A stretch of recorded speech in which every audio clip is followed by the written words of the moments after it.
Boa noite, alunos, tudo bem? Sou o professor Paulo Henrique aqui do curso Planck Turma ITA. Eu vou comentar com vocês hoje a prova de Física que aconteceu hoje durante a tarde, da segunda fase do IME 2020, beleza?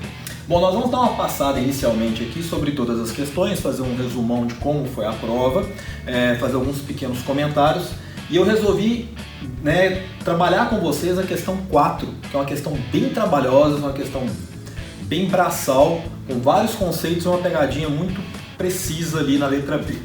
Bom, de ponto de vista geral, a prova foi uma prova muito bonita, foi uma prova bem trabalhosa, o aluno tinha que ter um conceito muito bem apurado, mas foi uma prova muita conta, muito número grande, muito número quebrado, mas que o aluno não podia desistir e devia continuar, porque no final dava uns números redondinhos, perfeitinhos. Então foi uma prova em que o aluno ele vai começar a baixar a cabeça, fazer muita conta, e ele tinha que ter uma atenção muito forte para não esquecer o que ele estava fazendo, beleza? Então vamos lá.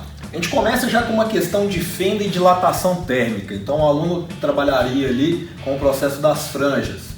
A questão 2, o IME repetiu de novo um outro conceito, que era de máquinas térmicas, a verificação da segunda lei, em que uma máquina térmica alimenta um refrigerador para você verificar se era possível.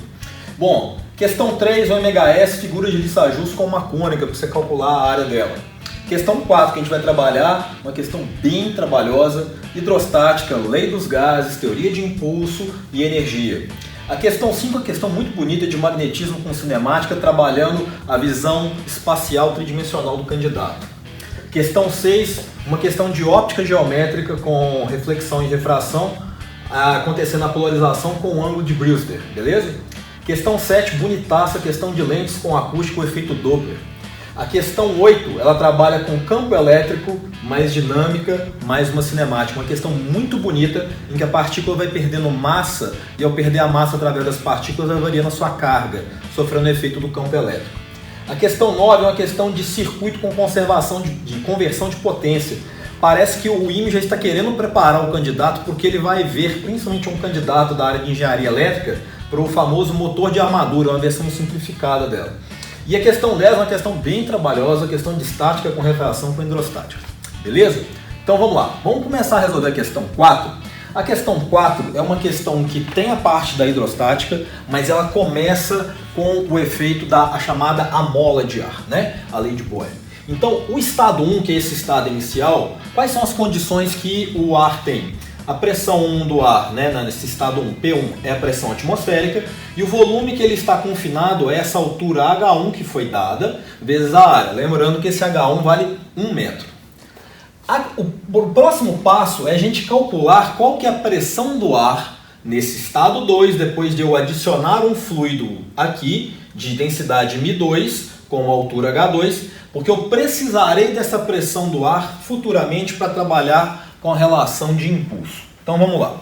A letra A vai me pedir exatamente qual que é essa pressão do ar nessa condição com a válvula fechada. Bom, aqui a gente vai aplicar a lei da hidrostática.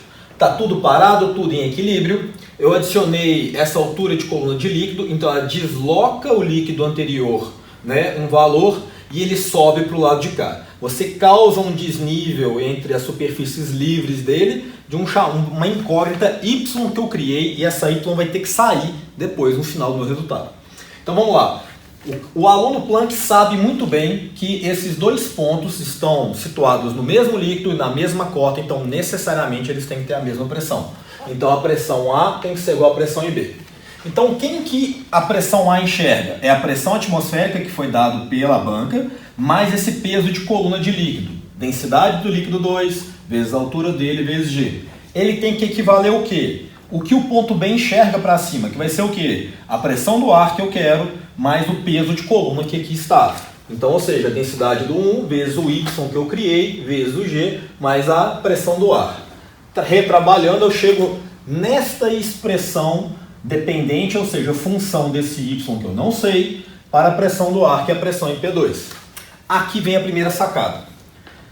Essa é a condição inicial. A hora que eu coloco o líquido, ele abaixa e sobe o mesmo tanto do outro lado, né? O volume tem que se manter constante. Então, se a diferença aqui é y, o quanto ele desceu aqui foi y sobre 2, o que necessariamente subiu y sobre 2.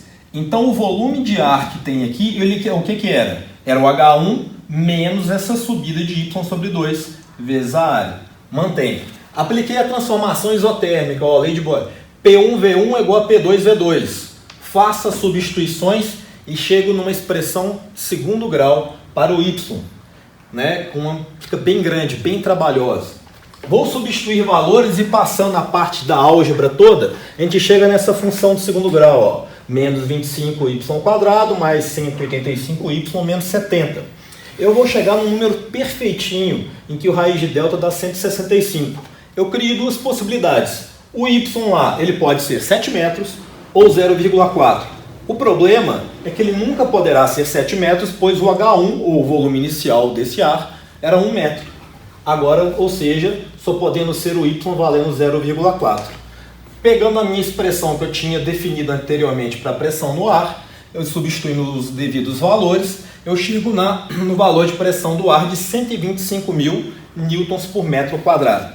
Muito cuidado, candidato. Aqui é pressão absoluta. E é aqui onde vai cair o perigo da letra B. Na letra B, ele quer saber qual que é a força de atrito média depois de deixar a bolinha sair. O candidato tinha que lembrar que à esquerda da bolinha tem a pressão do ar absoluta que você calculou, mas tem pressão atmosférica do lado de cá também. Então, na verdade, a força resultante vai ser a diferença das pressões. Então, para você achar a força que atua sobre a esfera, é o ΔP vezes a área da superfície da esfera, chegando no valor de 2,5 newtons. Aqui o candidato aplica o teorema do impulso, que o impulso, a força da esfera vezes o tempo que foi aplicado isso que a banca disse, tem que ser igual à variação da quantidade de movimento. Ela parte do repouso e a banca te garante ainda, a pressão do ar não varia com esse deslocamento. Então fica tudo constante. Substituindo, você chega numa velocidade da esfera que quando ela chega nesse ponto P, vale o quê? 5 metros por segundo. Nesse ponto, a energia mecânica que ela contém é a potencial gravitacional mais a energia cinética que ela lá está, totalizando 2,625 joules. Onde ela bate ali na mola, é a única energia mecânica, a energia mecânica vai equivaler à energia potencial elástica dela, que vai totalizar quanto? 0,625. O trabalho da força de atrito vai ser essa variação da energia mecânica que aqui está, totalizando o quê? 2 joules. Então aqui agora, da geometria, a força de atrito média vezes o deslocamento da bolinha ao longo de todo o trecho tem que dar 2 joules. Mas o ΔS é 2 vezes D1 mais o que? Da geometria H3 sobre seno de alfa, totalizando 10 metros. E a gente chega num resultado de 0,2 newtons. Foi uma questão bem trabalhosa, mas que os conceitos vão sendo inseridos quase que em cascata, né? Então eu acho que os nossos alunos foram muito bem, eu tenho certeza que vai dar tranquilo, as gaivotas foram, né, alcançadas. A letra A ela era aquela obrigatória, a letra B ela era um pouquinho trabalhosa por essa maldade, mas eu tenho certeza que vocês foram bem. Muito obrigado, gente, a gente se vê na prova do ITA. Até mais!